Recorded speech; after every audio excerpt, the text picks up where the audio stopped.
We had a really interesting one in Q&A this week that I thought was probably worthwhile us unpacking because we've never had it before. Most of the people, obviously, that tune into the podcast work with a particular clientele or have had coaches themselves to a point where they know what a check-in process means. Yes. But we had someone just be like, how do I do a check-in? What are you talking about? Huge. And I was like, that's a fucking good question. And I actually was like, we don't even have that in Standout. We talk about it, like having it, but there's no unit in there to be like, these are all the questions you should ask. This is how you should do it. This is the information you are trying to get from a check-in. It's like an assumed knowledge that you do them. Because most people that come through are in body composition or strength realms. This person works with like 40 to 50-year-olds and like it's hasn't been a thing in her business. And I was like, wow. Fuck, I haven't had that before. Yeah. So I thought it'd be worthwhile just like thinking it through from the introductory to someone who's more advanced. Yeah. So the whole idea of a check-in, there's lots of different reasons that you do it. The way we structure our check-ins is we have, I would say, I know what yours is like, but I know Jason and I have a reasonably low on the spectrum contact time with our clients.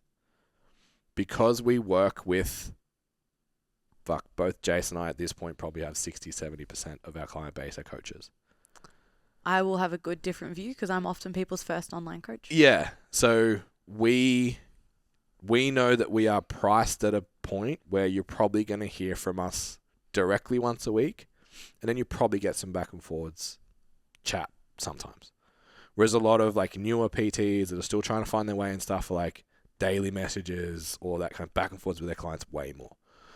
We don't do that a lot.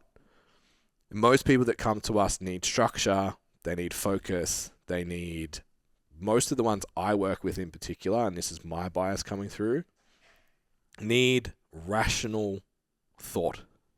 That's the main thing they pay for. It's like, I kind of know what to do, but I go a little bit psycho and I need you just to tell me it's okay. I go to you so I don't make any decisions out of emotion. Correct. Yeah. So I take 100%. the emotion out of everything. So for most of my clients, the check-in is, and this is how when they stop doing them or they're not submitting them, I'm like, I need you to sit down and think about your training, your nutrition, your goals, what matters to you, just for 10 minutes a week. Yeah. Like, I just need you to actually think about that. And that in itself is has a huge impact on people that can just get into cruise mode or can get emotional or can get, it's like, oh, I'm fluffy, I'm fat, I'm whatever. And it's like, oh, actually, I did everything perfect this week. The data's really good. I got stronger. Or you have the answers as to why and what you need to change and the Correct. accountability to do so. Yeah. I think, I guess like at the end of the day with a check-in, it's you're assessing their current rate of progress. Mm-hmm. So if the plan's working and what roadblocks could stop the plan from working. Yeah. They're the two things that you're looking at. Yeah. Right? The outcome and how you're going to continue to get it. My clients, half of them would be happy with 1 to 2 conversations a week, like a check-in and a conversation. Mm-hmm. I've got a few that I don't have any daily, but I've got a few that are like 3 to 4 times a week contact. Yeah. And that's okay. It's like I have a much more emotional input with my clients because that's a business that I've built. Mm-hmm. And I think, the check-in, like obviously when you can just like get someone's check-in and you're like, what's up? Yeah, this is what's happening. Why are you sad? Why are you sad? What doing? Why is there a full stop at the end of your sentences this way? No emojis. Yeah, but I think like when you're organizing the questions to ask, if my clients just got asked, how is your nutrition? You can ask such a simple question like that, but I guess like, what are you trying to get out of it? Yeah. And for you, like your clients will probably answer that and give you an explanation. Yeah. But then other people would be like, good. Yeah. What does that mean? My nutrition was so shit last week. Jess, you had 1 meal. I've scored myself with 3 because I had 1 glass of wine. Yeah. What I guess like you have to look at one, what type of business you're Yeah. selling. Like, we already have our opinions of check-ins, like online check-ins for face-to-face clients, and that's like Yeah. already been mentioned. Yeah. So what kind of business, like, you should be doing check-ins with your clients. Every single client should have a check-in process. Yeah, so that's where I wanted to go with this specific one. Perfect. So this coach, primarily face-to-face, but knows at some point she probably wants to go online, but doesn't really understand the online world. Yep. The first thing I would say, if you don't understand the process, is hire a coach. Like, do it with someone else. Be the client. Experience it. Then you can be like, what would I like? What didn't I like? It's a lot harder if you're creating a product versus Yeah. replicating and changing one. So, Finding like, out. in your head, you're creating online coaching if you've never been to an If you've online never coaching. done it, yeah, 100%. So definitely just hire a coach and learn. Secondly, even in my own career, it's been as little as how did you go with, in a conversation, how did you go with your nutrition this week? Did you train? That's the first 5 minutes every session of every week. Yep. To the next step, which at the time was like, I'm better than you to everyone else. Once a month, into the office, measurements, score your nutrition, score your training, like an actual 10 minutes of your session once a month, and everyone would do it on the first week of the month. So we'd have everyone's results would come through, they'd banter about it, and we would just go into the consult room before every session and do that. Yep. Literally in a manila folder on paper. Like, made on a Word did the document. exact same thing. All the check-in photos done in front of the same white Yeah. banner. Yeah. So that's also probably okay still in a gym scenario with Gen Pop clients. That's probably fine as long as you're still having that, like, how was your week? We talked about this. How did you go with it? Problem solving on the spot. But that, like, measurements and all that sort of stuff once a month is fine. As you go into the next tier, most people now have a training app. Yeah. Even if you have a spreadsheet, you can put a check-in form on a spreadsheet. So then we go, okay, well, there's benefit, like I said before, to getting your client external of a session to sit down and think about their answers. Not under the pressure of you looking over their shoulder, on the spot in a busy gym, overwhelmed. It's like you sit down and do your check-in. If you're a face-to-face coach, don't waste your time doing check-ins separately. That's wild. They can answer by themselves, but you can talk about it with them. Yeah, I literally ran that model that I just explained for like 5 years. Yeah. Longer. Before we went to digital ones. The whole time, yeah, that's wrong. 9 years. I never did an online check-in for someone I saw in person. Yeah. Never. No. I mean, it wasn't even a thing when we first started anyway. No, but, like, but even once I had online clients that got online check-ins, my face-to-face ones filled it out. Yeah. So because there's more value in doing it face. you get to have a conversation. Right? Totally. It's easier to problem solve on the spot. Yeah. So there are some coaches that will have... So let's go face-to-face first. If you're a face-to-face coach, the client fills out, whether it's on your app or it's in your spreadsheet, a form full of questions that you think are valuable to them. We like rating nutrition and training with explanations. We like biggest victory, biggest obstacle, and then any data points we need. Yeah. That and what do you need from me? Questions, etc. That's the core base, and then we'll go back and forwards on top of that. Face-to-face, you get to the session. I recommend a tablet, not a phone. I think every personal trainer should have a tablet if you're managing your clients, so you're not on your phone on the gym floor. Open the tablet. Cool. This is what your check-in says. Tell me about this. Tell me about this. Tell me about this. That's half of your first session for the week, and you're done. Online, the I guess spectrum is email back and forths is gross in my opinion. I would just hate to be a client that got that. Mm. I think the regular,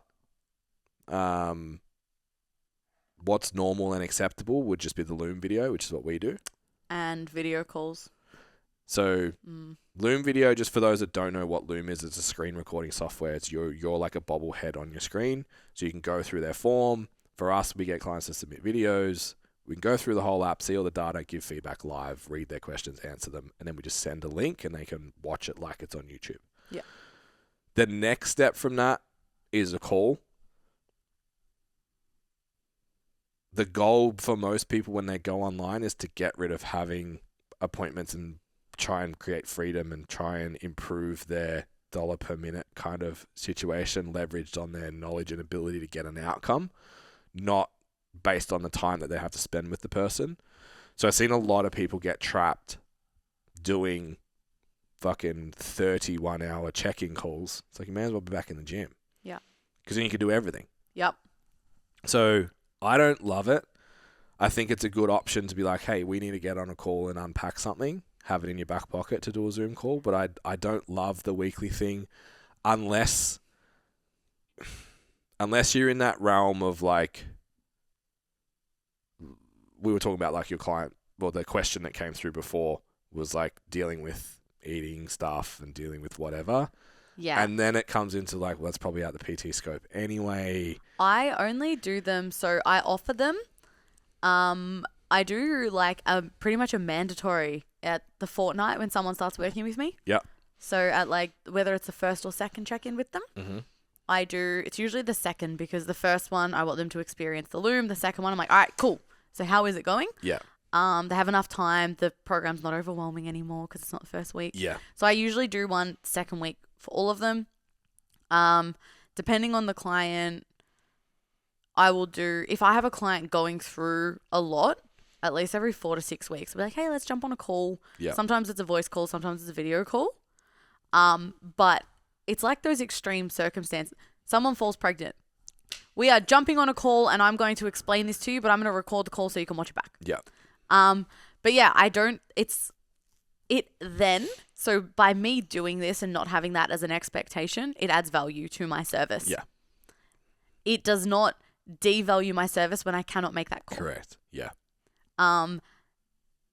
Is it better dollar for minute? You know what, some calls probably are. Like, because if I'm having to put resources and whatnot, yes. But like, if I'm having to put all that extra into a Loom call, which then translates into a 30 message back and forth. Yeah.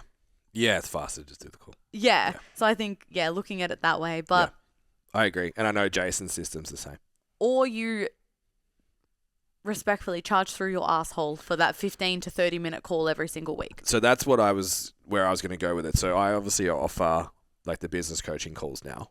And it's like the price you need to pay at this point, and I hope more people think like this, especially if you've created an online business, like, and you're there, like, props. It's not easy to do. No. And you kind of have to be good at your job to get a full book online. Yes. So you're doing well. The price that you need to pay to lock me in to a time slot, weekly, fortnightly, monthly, if you want me to be somewhere at a particular time, you're paying a lot. Yeah. Like, it's just like that. There's a lot of shit that's in my calendar, and if I have to block that hour out to be here at a particular time, not when it's convenient to me, that's going to cost a lot of money. Yes. So for the people we coach, or the particular I coach, A, they don't need it. B, they don't need to pay it because they don't need it. And the trade wouldn't be worthwhile. And then I think the worst thing I see is the trap is people will charge normal online coaching rates that other people are sending Loom videos and booking half an hour check-in calls. Even if they're booking 15 minutes, they're turning into half an hour. That's the most common one I see. Yeah. Well, and like, it's half an hour anyway by the time you're preparing for the check-in. Because like, inconvenient for everyone. I wouldn't want to waste 15 minutes by then jumping on and reading things for the first time. Yeah. I don't want to do that in a call. Like, Or they keep the same rate to do the calls, and they're like, this isn't efficient. Let me do a cheaper service rather than saying, cool, we are now turning this into Looms. Yeah. And to continue this service, it is now this price. Mm-hmm. Like they go the other way. They go the other way because it's safer. But yeah, perceived value, their own perceived value is low. Yeah. Yeah, and I think that's what it is too. It's a reflection that you don't believe in what you do. It's like you don't believe what you're offering is of enough value. So it's like, I need to be there, or I need to reply to 24/7 messaging. It's like I need to reply every instant. I need to, because I'm the only thing that's valuable. It's like you're paid to get the result. Yeah. What's required to get that result? Yeah, and even as a client, like, I couldn't think of anything worse. Like having to do a 15-minute video call. I think that the most successful way that I see it done, or the people that I see and I'm like, oh, that makes the most sense, is when there is somebody that should potentially probably still have a face-to-face coach. That's the only time it works. Yeah. That's the only time it works. And if that's the business model that you want, Yeah. so you're not fully wanting the freedom of the online coaching, but you're just happy to not be on the gym floor, then I guess it makes sense. Yeah. But there's a very high demand demographic. That is the only time that I see it. I'm like, yeah, I get it. Yeah. The people that you're still having to get them into the gym. Yeah. And the face-to-face accountability of that Helps. conversation. Yeah. Yeah, the motivation. It's probably the time I've seen it done the most. Yeah, if you're the motivator coach. Yeah. Yeah. And in terms of motivator, I know like we've started to not demonize the motivation idea. It's like you're a personal trainer, that's kind of your role. Yeah. But for us, it's your motivator to train to 1 rep in reserve and to pull your macros from 10% to 5% variance and like those sort of things. Yeah. If you're the motivator to get in the door, sure. For us, I don't know what position you're in, but I know for that definitely Jason and myself, it's like the money that you're paying me, you could pay a face-to-face coach and get more value. I recently had a drop-off of clients where I was finding there was a lot of, and I think it's important to like reflect as well as a coach. Like I got to a point where I was like not looking forward to some check-ins. And I was like, bitch, you're in your dream job. You had that like 12 months ago. Yeah, why are you not looking forward to it? Yeah. And then I just had to kind of like be honest with myself, and it's like, okay, everyone knows, like I will hype you the fuck up. Like I will bring the energy, but that is not, that's for people that are doing their sessions. Yeah. So I had to have like a few conversations with a few clients, and I'm like, hey, I'm actually going to recommend that you see XYZ. Yeah. We would have like a normal, like I would soft launch the concept, and if I could see that if I changed my approach and it wasn't working, like, hey, I think that group training is probably what's best for you. You're really needing to be excited and need the accountability of other people there in order to push your training. You're actually really not enjoying it right now. And this doesn't mean that it's not something forever, but I think that working with someone face to face would be better for you. Yeah. Financially, and just to get you your best result. Yeah. And none of them took offense to it. Yeah. Either. Yeah. I even had it at a inquiry last week. Yeah. I had a referral from someone I used to train. Yeah.